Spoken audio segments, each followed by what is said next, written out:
평생 모은 전 재산을 이 전세금으로 날린 분의 이야기입니다. 서울 외곽에 전셋집을 얻었는데 이 집주인이 갑자기 사라진 거예요. 그리고 집이 경매로 넘어가 버렸습니다. 보증금을 한 푼도 받지 못한 채 아이들과 함께 며칠을 찜질방에서 지내야 했는데 처음에는 믿겨지지가 않더랍니다. 나한테도 이런 일이 일어났네. 이 분노하고 그리고 이제는 어떻게 살아야 되지? 도대체 중개인은 뭘 한 건가? 또 우리한테 이런 일이 생긴 건가? 이 분노가 조금씩 자책으로 바뀌어지기도 하고 또 누군가 대상이 없는 사람에게 원망과 분노가 뒤섞여서 밤에 한잠을 이룰 수가 없었답니다. 갈 곳이 어디 있겠습니까? 몇 날 며칠을 가족들과 같이 찜질방에서 버티기도 했고 아이들이 있는 곳에서 눈물을 흘릴 수 있겠습니까? 샤워실에서 몰래 샤워하면서 기도하면서 울기도 했었고 그래도 살아야겠기 때문에 자존심을 내려놓고 일자리를 전전했는데 뭐 할 일이 뭐가 있겠습니까? 새벽 배송하고 아르바이트하고 가리지 않고 몸을 쓰는 일을 하면서 집사님이 자존심을 내려놓고 이삿짐에서 일을 하시는 40대 집사님 이야기입니다. 이 집사님의 이야기는 단순히 전세 사기 피해자만이 겪는 고통은 아닐 겁니다. 사실 우리가 여러 이유를 가지고 이 감정이 마비되고 또 기도가 막힐 때가 종종 있습니다. 어디로 가야 될지 도대체 누구에게 도움을 받을 수 있을지 알 수 없는 이런 혼란한 그러한 상황을 우리는 접할 때가 꽤 있죠. 어느 정년퇴직한 60대 가장 이야기입니다. 누군가 말만 믿고 상가 투자에 전 재산을 쏟아붓거든요. 예상할 수 있는 것처럼 계약서가 조작된 그런 계약서였고 돈을 돌려받을 길이 없었던 거예요. 가족 앞에 말도 꺼내지 않고 매일 밤 옥상에서 뛰어내릴까 고민하다가 옥상에 갔다가 내려오기를 수차례 거듭했습니다. 눈물을 흘리면서 그가 했었던 말이 있습니다. 살고 싶습니다는 말이었습니다. 그때부터 우울증이 생겨났다고 합니다. 어떤 어머니는 20대 아들을 잃어버리고 나서는 처음에는 말문이 막혀서 오직 하나밖에는 생각이 안 나더랍니다. 왜 하필이면 내 아이였을까? 오늘 신문에 보니까는 그 이태원 참사에서 희생당했던 그 어머니가 3년 전 일이었었다고 하는데 이 어머니가 식당을 하고 있는데 자신의 딸아이 생일이라고 모든 사람에게 식사를 대접해서 그날 오는 분들은 모두 무료입니다. 자신의 딸아이를 기억하기 위해서 그렇게 이 장사를 하고 있으시다고 합니다. 그분 이야기 마음 생각에는 하필이면 내 아이였을까? 외동딸이었다고 그래요. 또 어떤 분은 15년 동안 충성하던 그 남자가 구조종으로 해고 통지를 받았던 그러한 상황도 읽었고 또 남편의 외도로 인해서 30대 여성이 5살 단 딸을 안고 나와서 그 아이가 유치원에서 우리 아빠는 이제 안 와요 하는 이야기를 듣고서는 통곡을 했었던 사연도 읽어봤습니다. 밤만 되면 몰래 울고 우울감이 깊어져서 더 이상 살 소망이 끊어진 사람들을 우리 주변에서는 심심찮게 볼 수 있다는 것을 아마 부인하지 못할 것입니다. 오늘 시편 34편은 바로 상황은 좀 다르지만 바로 그러한 상황 가운데서 기록되어진 시편입니다. 이 다윗이 인생의 정점 가운데에 이 시편을 기록한 것이 아니라 갑작스럽게 추락하고 또 절망의 밑바닥에서 몸을 숨겨야 했었던 시기에 이 시편 34편을 기록하고 있는 내용이거든요. 여기 34편 1절 바로 위에 보면 이렇게 괄호 안에 글이 적혀져 있는 것을 볼 수 있습니다. 다윗이 아비멜렉 앞에서 미친 채 하다가 쫓겨나서 지은 시 이렇게 적혀져 있습니다. 여러분, 다윗은 우리가 알고 있는 것처럼 아주 영웅이었습니다. 잘 나가던 사람이었습니다. 이스라엘 사람들에게는 영웅이었고 골리앗을 쓰러뜨렸던 용사였었고 또 백성들에게는 환호를 받던 사람이었습니다. 그런데 잘 나가는 사람일수록 질투와 시기가 많은 법이죠. 사울 왕에게 질투를 받아서 하루아침에 도망자의 삶을 살게 됩니다. 그 잘 나가던 한 나라의 영웅이 쫓기고 숨어 지내야 했고 온전히 받아줄 수 없는 처지에 놓였을 때에 그가 원수의 땅, 이스라엘의 원수의 땅 블레셋 사람들의 도시인 가드까지 피신하게 됩니다. 그런데 그 가드 사람들이 골리앗을 그냥 놔둘 리가 없죠. 왜요? 이 골리앗의 고향이 가드였었는데 이 자신들의 영웅 골리앗을 단칼에 물매를 가지고 죽였던 블레셋의 원수, 그리고 단칼에 그 목을 잘랐던 그 다윗을 그냥 놔둘 수 있겠습니까? 삶의 살기를 느끼고 위협을 느꼈었던 다윗이 마지막 택했던 행동이 미친 척하는 것이었습니다. 여러분 한번 생각을 해보십시오. 멀쩡했던 다윗, 아니 한 나라의 영웅, 그래도 내가 이스라엘 가면 영웅 대접을 받던 사람이 수염에 침을 질질 흘리고, 그 당시 수염에 침을 흘렸다고 하는 것은 권위상실을 의미하는 아주 대표적인 말이었습니다. 그리고 문짝에 낙서를 남겼다. 예전에 고대 근동에서는 낙서하는 사람은 전부 다 미쳤다고 보는 관례가 있었다고 합니다. 그러니까 문짝에 낙서를 남기면서 정신이 온전하지 않은 척 연기하는 것, 자존심도 내려놓고 체면도 내려놓고 영웅의 명예도 다 내려놓은 채 사람 앞에서 미친 척하는 그러한 살 길밖에는 없었던 때가 그에게는 있었습니다. 바로 그 때에 그 말입니다. 다윗이 아비멜렉 앞에서 미친 채 하다가 쫓겨나서 지은 시. 혹시 여러분 가운데서 이러한 상실감을 느껴본 일이 있으셨는지 한번 여러분들도 감정이입을 시켜보면 아마 그의 마음을 어느 정도 이해하리라 생각을 합니다. 한때는 이스라엘 사람들로 하여금 사울은 천천히요 다윗은 만만히요 라는 그러한 호칭을 들었던 사람 다윗이었습니다. 그런데 지금은 자기의 원수의 땅 가드에서 정신 나간 사람인 척 침을 흘리면서 문에 극적이는 초라한 신세가 된 자기를 보면서 무슨 생각을 했을까? 하나님이 나를 기름 부었다는 것이 맞는 걸까? 그때의 사무엘이 나에게 기름을 부어줬는데 기름은커녕 살 길도 바쁘다 그러면서 하나님의 약속에 대해서 그가 얼마나 많은 비웃음과 또한 상실감을 생각했을까 하는 또한 혼란과 또 허탈감을 느꼈을까 하는 생각을 해보게 됩니다. 여러분, 실패에 대한 수치심은 성공한 사람일수록 더 큰 법이거든요. 원래 부족한 환경에서 고생해온 사람에게 실패는 고통스럽지만 그래도 익숙한 현실의 연장선일 수 있습니다. 그런데 이전까지 성공을 누리던 사람이 갑작스럽게 추락할 경우에는 자기 정체성, 삶의 의미, 인간관계의 신뢰까지 무너져 내리는 전인적 위기로 다가옵니다. 혼란스럽고 분노하고 내가 이것밖에 안 되나 수치심이 들고 내가 과거에는 그래도 이랬었는데 무력감이 한꺼번에 덮쳐서 그 마음과 영혼을 흔들어 놓습니다. 여러분 이런 때는 사실 신앙이 아무리 깊다 해도 쉽게 견딜 수 있는 시기가 아닙니다. 믿음이 있다고 해서 아프지 않은 것 아니거든요.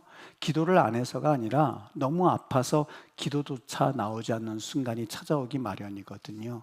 하나님을 믿습니다만 현실의 무게가 너무너무 무거워서 그 무게 때문에 그냥 주저앉아 버리는 경우가 있는 법이거든요. 다윗이 그랬습니다.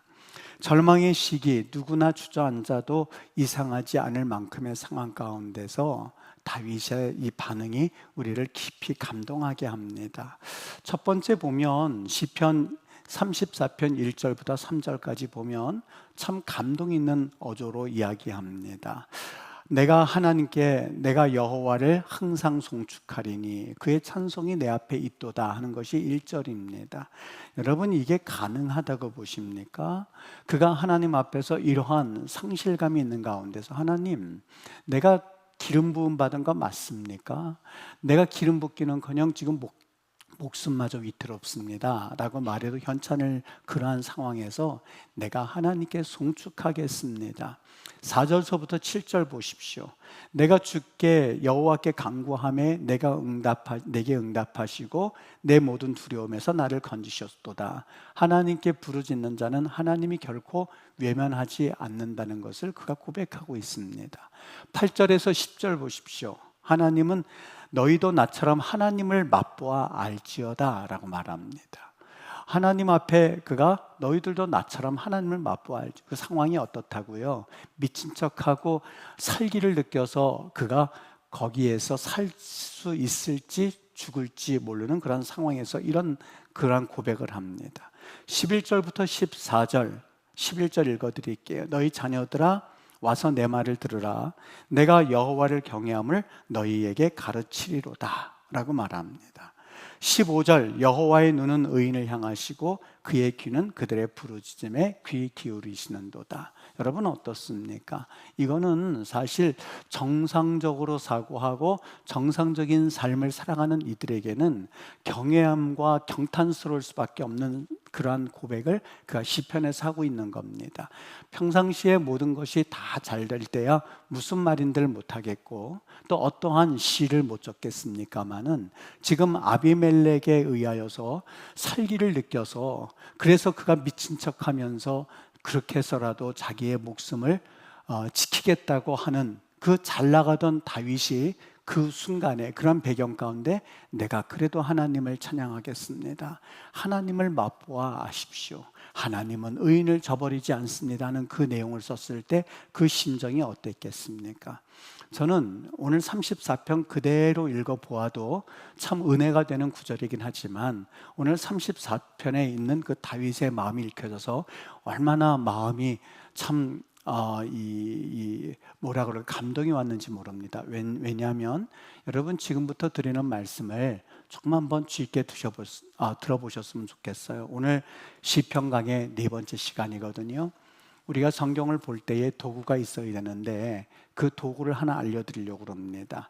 여기 시편을 적을 때에 어떤 방법이 있냐면 조금 어려운 용어예요. 제가 그 용어는 그냥 굳이 문법적인 용어는 안 알려드릴게요. 괜찮습니다. 그런데 어떻게 쓰는 게 있냐면 여기 오늘 성경 구절이 모두 몇 절로 되어 있냐면 22절로 되어 있습니다. 그런데 이거는 22절로 될 수밖에 없습니다. 왠지 아십니까?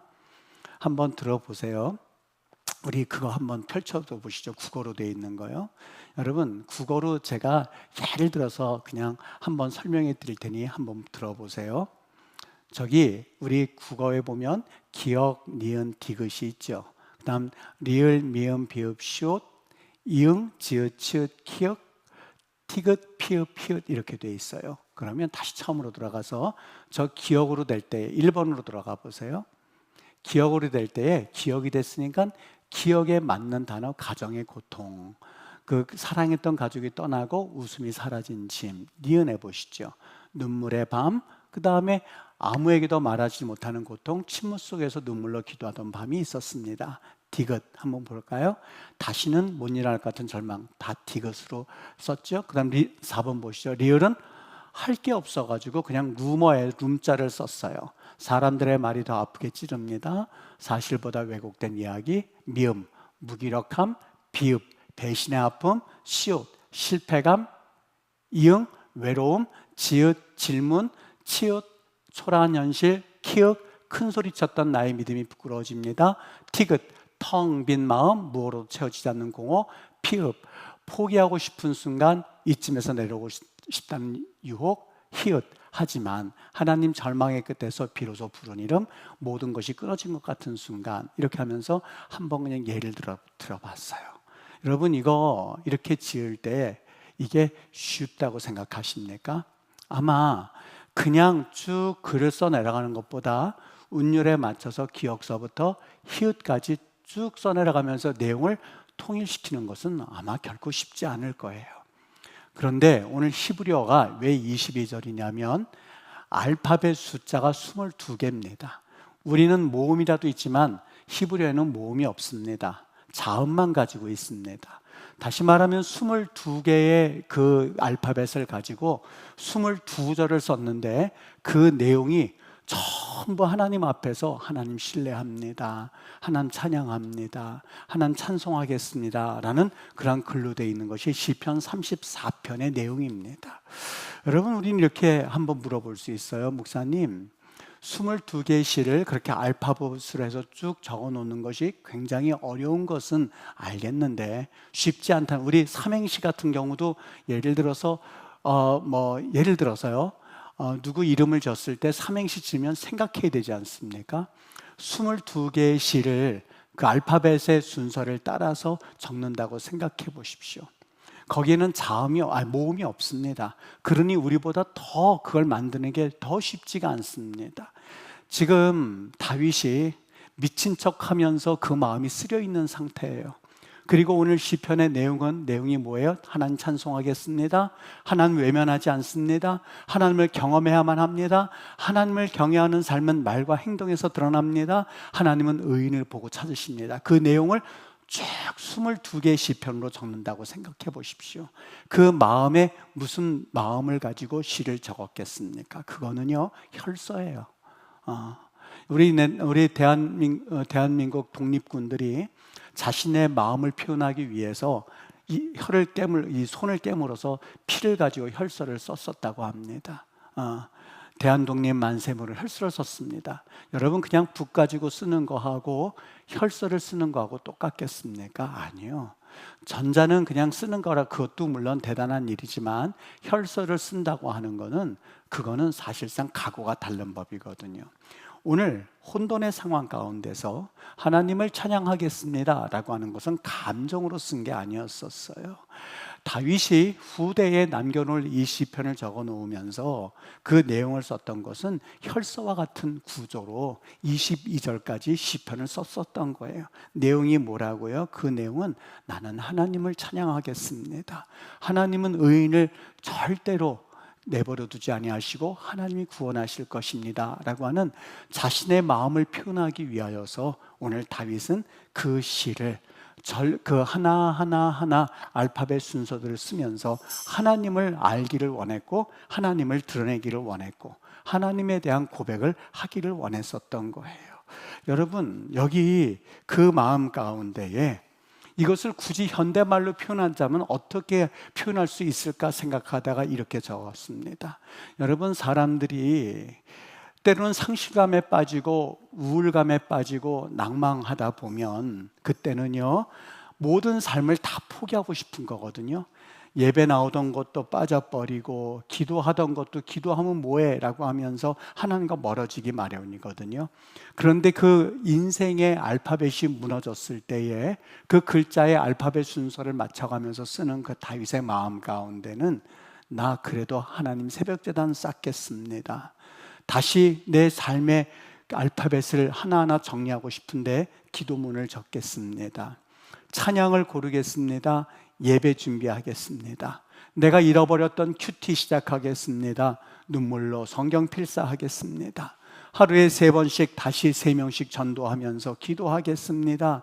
기도가 막혀도 기도 자리에 나는 앉을 것이고 예배전에 앉아서 성경 읽으며 마음 정돈할 것이고 내가 이제 마지막이라는 각오를 가지고 예배에 임할 것이며 마귀는 방해하고 어긋장 놓지만 말씀을 강하게 선포할 것이며 주머니는 바닥이지만 선교의 길을 모색할 거고 힘들지만 마귀가 힘들게 하지만 하나님께 목소리로 영광 돌릴 것이고 예배자리에 목숨을 걸고 지킬 것이고 하나님 경배하겠습니다 하는 것들을 22절에 걸쳐서 내가 지금 미친 척하면서 내 수염에 침을 흘리고 있지만 하나님, 나는 마음을 다하고 뜻을 다해서 마지막 그 하나님을 섬기겠습니다 라고 하면서 인생의 그 하나님을 향한 자기의 각오를 밝히고 있는 장이 바로 시편 34편이었던 거예요. 이 시편을 읽다 보니까 갑자기 생각났었던 사도 바울의 고백이 났습니다. 빌립보서 3장 12절 말씀, 내가 이미 얻었다 함도 아니요 온전히 이루었다 함도 아니라 오직 내가 그리스도 예수께 잡힌 바 된 그것을 잡으려고 달려가노라 라고 하는 그 사도 바울의 하나님 앞에서 애끓는 그 고백이 시편 34편에서는 그 표현 방법을 알파벳 순서를 하나하나 열겨놓고 거기에 맞춰서 혈서를 쓰듯이 하나님 앞에 자기의 신앙을 하나님 앞에 드러내고 있었던 것이죠. 여러분, 믿음이라고 하는 것이 내가 느낌이나 감정이라고 정말 그렇게 믿으십니까? 아니요. 믿음이라고 하는 것은 나 하나님 찬양합니다 하는 얼굴 환하게 하면서 그래서 하나님 앞에 내 감정을 드러내는 게 믿음이 절대 아니에요. 그렇지 않아요. 감정은 믿지를 못해요. 감정은 일이 생기면 마비되기 마련이고 감정은 일이 생기면 막히기 마련이고 때로는 마음이 납덩이처럼 무거워서 무릎 꿇기는커녕 하나님 앞에 기도하고 싶지 않을 때, 하나님을 찬양하고 싶지 않을 때, 그때에 하나님 앞에 내 믿음의 견고함, 믿음의 끈질김을 가지고 그때 하나님 앞에 엎드리고 그때 하나님 앞에 영광 돌리는 거예요. 사업에 손해가 나고 그리고 내가 벌리지가 않는데 하나님께 11조 드리는 게 그게 쉽겠습니까? 아이, 드리나 안 드리나 똑같지. 그러나 믿음은 감정이 아니라니까요. 내 감정 가운데 무슨 내가 하나님 앞에 섬기고 싶겠어요. 그러나 내가 하나님을 송축하리이다 라고 고백하는 그 다윗의 모습처럼 하나님의 것은 하나님의 것이지 라고 하나님 앞에 엎드리는 거, 그게 믿음이에요.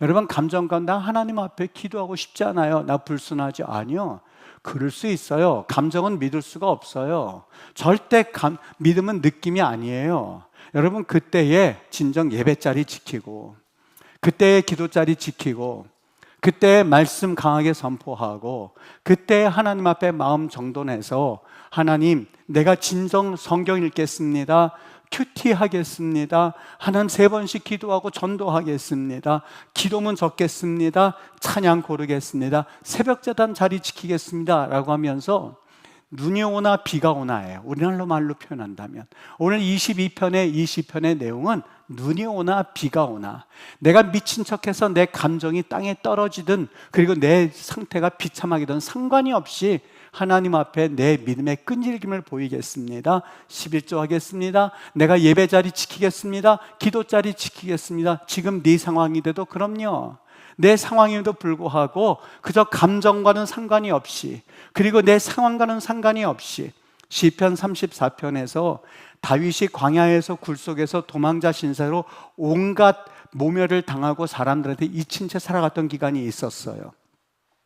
감정은요, 절대 그 상황을 그 감정은 따라오지만 믿음과는 멀어져 있는 감정이에요. 상황은 달라지지 않았어요. 그런데 다윗은 여호와를 바라보는 시선을 놓지를 않았던 거예요. 어떻게 해요? 거기 말하지 않습니까? 첫 번째 1절에 3절 나 하나님 찬양하겠습니다, 4절에서 7절 하나님 부르짖겠습니다, 8절에서 10절 하나님 경험하십시오, 11절에서 14절 하나님을 경외하는 삶은 내 말에서 드러납니다, 15절에서 18절 하나님은 의인을 보고 계십니다. 여러분, 그것이 어떤 상황에서요, 아비멜렉에게 쫓겨나서 살기를 느끼고 살겠다고 침을 흘려가면서, 그 어떤 표현이 될 수 있겠어요? 쫄딱 망해도, 세상 말로 말하면 내 명예가 다 떨어졌어도, 그리고 나에게는 가지고 있는 것이 아무것도 없어도, 내가 굶어 죽을지언정, 내가 산산이 몸이 부서질지언정 나가는 거예요. 하나님 앞에 서는 거예요. 여러분, 새벽에 나올 때에 힘들지 않은 사람이 어디 있겠습니까? 1시, 2시에 잠자보십시오. 4시에 일어나는 거 거의 죽음입니다. 여러분, 그럴 때에 누군 편안하게 눕고 싶지 않아서 기도하는 거겠습니까? 아니요. 하나님 앞에서요, 믿음이라고 하는 것은 감정과 노아가요, 감정으로 방주를 지었다면 절대 짓지 않았을걸요. 그 미친 사람이란 얘기를 듣고 120년 기간 동안에, 지금으로부터 갑오경장이 있었던 그 시간부터 지금까지 핸드폰 들고 다니는데 방주를 짓고 있으면 뭐라고 하겠습니까? 저 사람 미치지 않았어요? 여러분, 감정 가지고 이성 가지고 방주를 지었다면 못 지었을걸요. 성경은 뭐라고 말하냐? 노아는 믿음으로 방주를 준비하였고, 믿음으로 그날을 바라보면서 믿음으로 나간 거였었어요. 여러분, 아무데 갈 데가 없이 지시하자는데 짐 싸는 거 도른 사람 아니겠습니까? 누가 그렇게 살아요? 그건 계획 없는 사람이죠. 그런데 아브라함이 갈 바를 알지 못할 때 그냥 나갔던 이유는 믿음으로 갈 바를 알지 못하고 나아갔으며, 히브리서 11장 8절 말씀. 여러분, 왕궁의 특권을 거절하는 것, 모든 걸 다 취할 수 있고 자신은 모든 것에 대해서 다 할 수가 있고 다 누릴 수가 있는데 그 특권을 거절하는 것 바보 같은 짓 아니겠습니까? 그런데 모세는 믿음으로 왕궁의 특권을 거절하고 하나님의 백성과 함께 고난받기를 선택했어요. 믿음으로라는 말이 있어요. 눈에 보이는 거 없고 또 들리는 위로 없고 주변에 붙들 손 하나도 없어도 하나님 저 여기 있습니다 라고 말할 수 있는 끈질김, 그게 바로 믿음이에요. 감정 따라서 이랬다 저랬다 하는 거 믿음이라고 할 수가 없어요. 그게 어떻게 믿음이에요? 하나님을 찬양하고 높이 할 수 있는 거는 내 상황이 좋을 때는 누구든지 가능해요. 여러분, 감정은 믿음이라고 할 수가 없습니다. 다윗은 인생이 무너졌을 때에 감정은 엉켜있죠. 기도할 수 없죠. 하루하루가 버겁죠. 그때에 믿음으로 한 줄씩 1절서부터 쓰고 2절서부터 또 쓰고 3절서부터 쓰고 그냥 써내려갈 수 있는데 그렇게 하고 싶지 않았던 거예요. 혈서를 쓰고 싶었던 거예요. 그 알파벳 순서대로 하나하나 써내가면서 내가 흐트러졌던 내 인생의 알파벳이지만 하나님, 이 알파벳이 그대로 정돈되어서 하나님을 찬양하는 것처럼 내 인생을 정리하겠습니다. 어떻게 해요? 그래도 하나님 찬양하는 것으로 정리하겠습니다. 그래도 하나님 높이는 것으로 정리하겠습니다.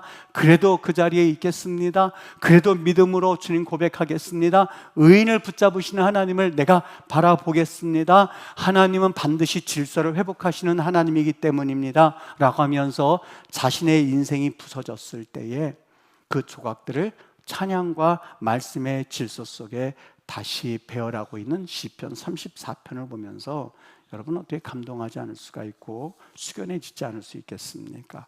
저는 한 주간 동안에 이 시편 34편을 부끄러움이 한번 쳐다봤습니다. 하나님이 이거를 보게 해주신 이유가 어디 있을까? 속으로 얼마나 무서웠는지 모릅니다. 왜냐하면 이게 문법적인 용어로 알파베틱 아크로스틱 싸움이라고 말합니다. 굉장히 어렵습니다. 학교에서도 잘 가르치지는 않지만 가르친다 하더라도 그래서 뭐 하는 구절이 시편 34편입니다. 이걸 가지고 말씀으로 우리 성도들에게 어떻게 말씀해 줄 수 있을까? 참 답답하기도 하고 힘들었습니다. 그런데 그 말씀이 말을 하기 시작했습니다. 그 시편을 적어 놓았던 다윗의 감정이 왜 그 시편을 그렇게 적을 수밖에 없었는가 하는 것들을 하나님이 알게 해주시면서 같이 나눴으면 좋겠다 하는 생각이 들었습니다. 그래서 제목을 그렇게 붙여보았어요. 인생의 알파벳이 무너졌을 때에 하나님 앞에 믿음의 알파벳들을 하나하나 정리하면서 그분 앞에서 삶을 어떻게 살아야 될지를 고백하고 있는 이 다윗의 모습을 바라보면서 하나님 앞에 우리의 삶을 좀 한번 되돌이켜 보았으면 좋겠다 하는 생각이 들었습니다. 때로는 여러 가지 이유가 있을 수 있습니다. 하나님, 나 사기당했습니다. 하나님, 나 지금 사고로 여러 가지 상황이 시작됐습니다. 하나님, 나 지금 보이스피싱 당했습니다. 나 지금 해고 통보받았습니다. 이혼했습니다. 그리고 교회에 때로는 내가 이런 상처 받았습니다. 저런 상처 받았습니다 하면서 하나님과 멀어질 그런 구실들이 얼마나 많이 있는 이때에 우리가 어떻게 살아야만 하겠는가? 여러분 꼭 기억하십시오. 믿음은 감정이 아닙니다. 믿음은 감정이 아닙니다. 믿음은 하나님 앞에 서 있는 끈질김이에요. 감정으로 하나님을 믿었다면 아마 마지막 천국 갈 때까지 남아있을 사람이 없을걸요. 그 감정을 어떻게 믿으면서 하겠어요? 노아가 감정으로 120년 동안 있을 수 있었겠어요? 감정 가지고 120년 동안 이 노아가 방주를 짓고 아브라함이 그냥 결단했을 것 같아요? 아니요, 그렇지 않아요. 그냥 믿음으로 해요. 그래서 하나님 앞에 기분 좋으면 내가 헌신하고 기분 안 좋으면 내가 그냥 말고는 아니에요. 그냥 믿음으로 해요. 믿음으로 하나님 바라보면서 주의 은혜 가운데 여러분 한 주간 이 시편 34편을 좀 묵상해 보셨으면 좋겠어요. 한 줄 한 줄. 비록 그 알파벳이 보이지는 않을 거예요. 국어로 번역되어 있기 때문에. 그런데 한번 원하시면 복사해 드릴 수도 있어요. 34편은 글자가 이렇게 되어 있구나. 22절로요. 알파벳 숫자가 몇 절이요? 몇 개요? 22개예요. 우리 국어는요 14개예요. 히브리어 22개. 그래서 22절로 적어 놓은 거예요. 어떻게 해요? 혈서를 쓰면서 나 그 자리에 있겠습니다. 누가 뭐라 해도 내 눈에는 저것이 불합리하다 하더라도 나는 하나님께 서 있겠습니다. 끈질김입니다. 우리 사역자들도 잘 들었으면 좋겠어요. 사역하다가 무슨 일들 얼마나 많이 일어나겠어요. 그래도 하나님 바라보면서 끝까지 해요. 하다가 나 참 힘들어. 신학생들도 마찬가지예요. 4학년 동안에 얼마나 많은 일들이 일어나는 줄 아십니까? 끝까지 가는 거예요. 교사들이요, 1년 동안에 얼마나 많은 감정들이 왔다 갔다 하겠어요. 아유, 내가 뭐 이렇게 아침 일찍 나와서 이렇게 수고하나, 못하겠다. 아니요, 끝까지 하나님 앞에 예배 자리 들쑥날쑥 아니에요. 예배 자리는 한 번 했으면 끝까지. 언제까지요? 천국 가는 날까지요. 그게 바로 믿음이에요. 오늘 여기 시편 다윗의 모습을 보면서요, 그 상황 가운데서도 나 하나님 찬양하겠습니다 하는 그 모습 보면서 하나님이 그러셨잖아요. 내 마음에 합한 자라고. 왜 그 말을 하셨는지 시편 34편을 보면서 조금 느낄 수가 있었습니다. 여러분, 일평생 걸어갈 때 한 번 정했다면, 예수님을 몰랐을 때는 괜찮죠. 저도 예수님 몰랐을 때가 있었거든요. 우리 다 그렇죠. 예수님 몰랐을 때가 있었죠. 근데 예수님 믿겠습니다, 예수님 나의 구주입니다 고백한 순간부터는 나는 내게 아니죠. 그릇이 어떻게 밥그릇 담아서 있는 그 주인한테 날 왜 밥그릇을 씁니까? 라고 말할 수 없듯이 그냥 가는 거예요. 충성되게. 언제까지요? 22절에 있는 혈서를 쓰면서 나 그래도 하나님 찬양하겠습니다는 다윗의 마음을 가지고 가는 겁니다. 하나님 앞에 여러분의 삶을 말씀으로 회복하고, 또한 인생의 알파벳이 무너졌다 한다 할지라도 하나님 앞에서 내 신앙의 알파벳을 잘 질서 있게 하나님 앞에 세워나갈 수 있게 되기를 주님의 이름으로 축복합니다.